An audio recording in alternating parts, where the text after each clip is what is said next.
How compact is too compact of a camera setup? I've got two camera setups here, one which is a very common body and lens combination, and the second one is an extremely compact combo which has the same sensor size and a very similar focal range. But the second one might be best for your use case, so let's find out what exactly you lose in such a compact package. So the first setup I have is the Sony A6700 with a Sigma 18-50 lens, which has a constant f2.8 aperture. And the second setup is the Sony NEX-5N, which is a camera that was released in the early 2010s, I think.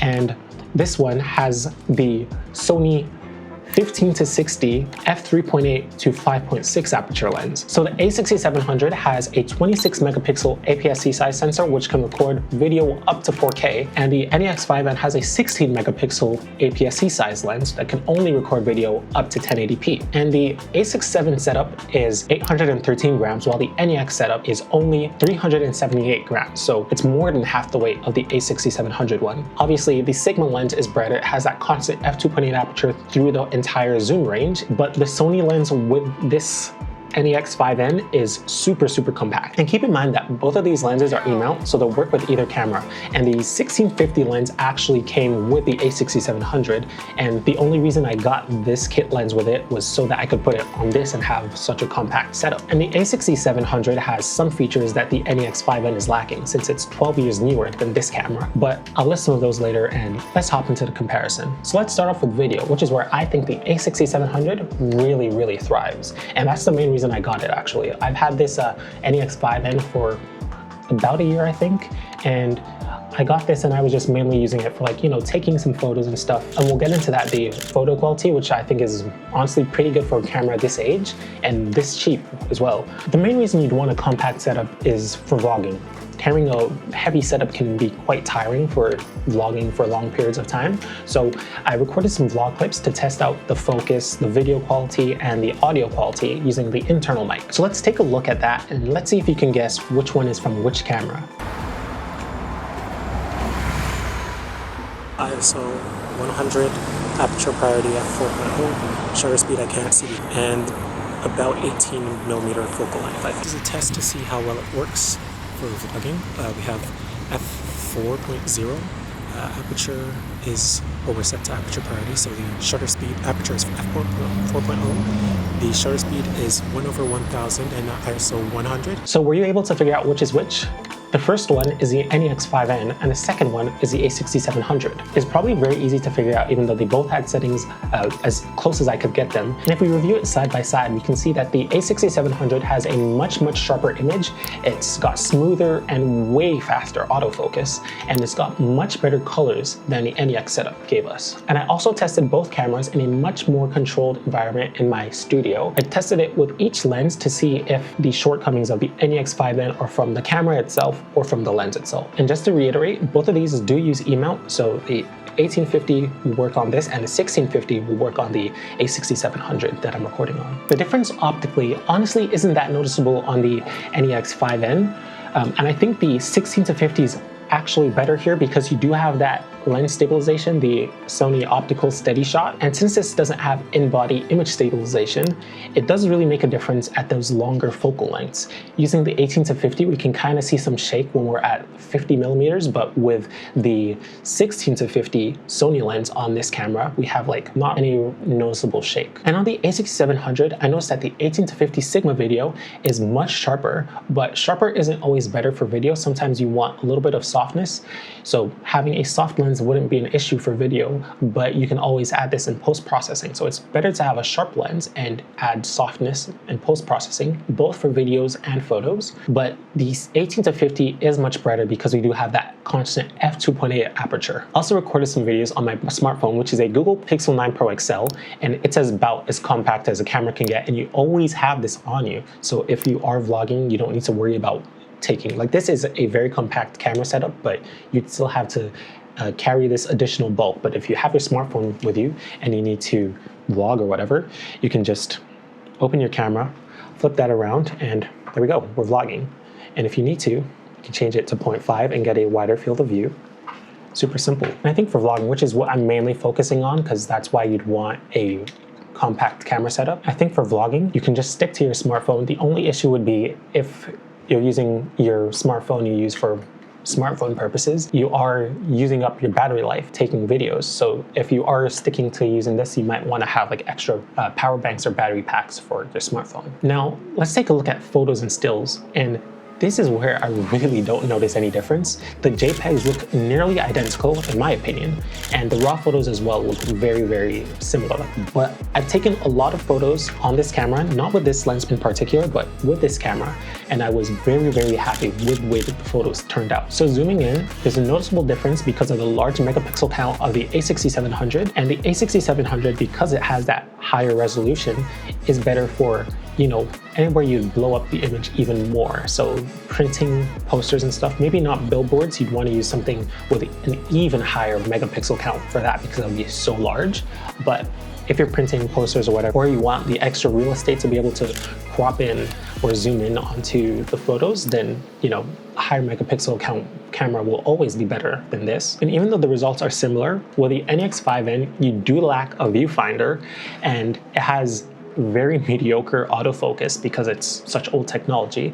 So your experience with this taking photos will be very difficult even if the results are the same as the A6700. So if you're getting this, you might want to keep that in mind. If you're a very patient person, I think it's perfectly fine for you. But if you're trying to do something like wildlife or vehicles, sports, then you need a camera that is got very fast autofocus. So the A6700 would be better for this. Now we've gone over the results that you get from both cameras in terms of video and photography, but let's talk about other things that can make your experience of taking these videos and photos very, very different between these two cameras. So the first thing, which I've already mentioned, is a large megapixel count for the A6700, which makes it better for taking photos that might be blown up somewhere for like posters, or if you need to crop and rotate into images, and you retain more detail and quality than you will retain using this camera. And for vlogging, with the A6700, you have a flip out screen that flips out completely, and you can view it to monitor yourself and make sure your framing and everything is good while you're recording yourself. But with the NEX, unfortunately, you don't. You just have this camera that flips out like this, so you can like take pictures and videos at low angles, but you can't really view yourself if you're trying to vlog. So it can be a little bit difficult to make sure you're framed properly. And it's not really an issue because if you're using a larger focal length, we can see that. Like, I can't see myself, but I'm pretty sure I'm framed properly because it's such a short focal length. But where it really is an issue, in my opinion, because of how bad the autofocus is on this, you're not going to be able to know if you're in focus or not, and you can't just tap on the screen to like refocus yourself. If you have the screen facing you, then you could just tap and refocus if it, you know, isn't properly in focus. So I guess you could use a smaller aperture so you have less depth of field, just so you're sure you have a better focus on yourself. But with that comes less light, so you know, it'd be best for like sunny days and outside, but if you're indoors, it might not be the best. Because the A6700 is a newer camera and a more professional camera, there's a lot of accessories that you can get with it. It's got the multi-interface port on top, the hot shoe. You can get shotgun microphones, monitors, and mics and connect them through there. But with this one, you don't have any hot shoe. There is something in here, I'm not sure what that's called, but I couldn't really find any accessories for that. You can probably find some flashes and things, but you don't have such a wide range of accessories as you do with the newer Sony E-mount cameras. And I did 3D print this here, which is just a little cold shoe thing, so I can put like a little flash on top of it or anything that you would want to put on here. And speaking of accessories, with the A6700, you can get a cage like this one that I have here from SmallRig, and that gives you so many more attachment points for even more accessories, monitors, V-mount battery packs, and I don't know, a bunch of stuff, microphones, whatever you need to have like a professional camera rig. But on this one, you don't really have that available for you. And for those accessories, on the A6700, you have a USB-C port, a microphone port, and a headphone port, in addition to that hot shoe. And on this one, we just have this mini USB port, and I think this is only for data transfer. It doesn't even charge it, so you have to use an external battery charger. I'm not aware of any way you can connect like microphones to this. You can connect the monitor because it does have mini HDMI here, so you have to connect a monitor through mini HDMI, so you can technically view yourself. If you get like a little monitor, you can attach it to the top over here, and you can like view yourself with it. So that's pretty nice. But that does take away from the compact form factor of this having a monitor. I don't know how small of a monitor you can get. Like, I guess if you found something that was just as small as this, then you could have it just on top and it's not really that much of a difference. Or what you could also do is get a little like MagSafe or phone stand like this, and if you put it on top of here and attach your phone here, then you do technically have a little bit of a monitor on this. You just have to find like a really small like mini HDMI to this isn't mini HDMI, is it? This is mini HDMI. I was just a little confused, but you can get a little mini HDMI to USB-C thing, and you know, you can kind of vlog yourself. And yeah, this doesn't feel too heavy too, so you know, I don't think that would be too bad for anyone. The A6700 does have the IBIS, which is the in-body image stabilization. This does not have any inbuilt stabilization, so you need a lens that has image stabilization within it. So this isn't a Sony lens, so it has their optical steady shot. So with this, you do have stabilization in here, so that's why I think this is a better lens for this camera than it is for the A6700. You also have the intelligent autofocus with the A6700, so for vlogging and things like that, you know, you don't really have to worry about focusing on yourself because it can track human eyes and even other things, trains, planes, animals, birds, insects. So if, you know, a kangaroo wants to vlog itself, then I guess it really can. You also have more controls on the body of the A6700. So I've mentioned how you have so many more ports, but there's also lots more custom buttons. You got the front dial, we've got a dial on the back. There's no dials on this one at all. And then you got the extra custom buttons. So for changing lots of settings, it's super easy to do it on the A6700. You can change the aperture and shutter speed from like dedicated dials. You can have a button for white balance, for zebras, but on this one, to change ISO, you have to go through the settings. For changing aperture and shutter speed, also you have to like kind of switch between settings and then use this dial. But on that, you basically have dedicated buttons that are customizable. And then you also have the viewfinder on the A6700. This doesn't, so if you're taking photos or video on a sunny day, you kind of have to struggle with this to take those. But with the A6700, you've got the viewfinder, so the sun will not bother you at all. And then the A6700 can record up to 4K, 240 FPS, but this can only do 1080p and only up to 60 FPS. So if you do want to do slow-mo stuff, you can only do it on the A6700. This isn't really capable of that. The A6700 has much more video configurations and settings. It can record log video even. And like I said, it can record slow-mo and it can also record time-lapses. This can't record time-lapses. And the A6700 is obviously geared more towards professionals because it's got log, as I mentioned, slow-mo, and so many more things. Like you've got accessories and cages and stuff that you can use with it. It's like a semi-professional video camera. And the NEX lineup, when it was released, was one of the first, if not the first, Sony mirrorlesses.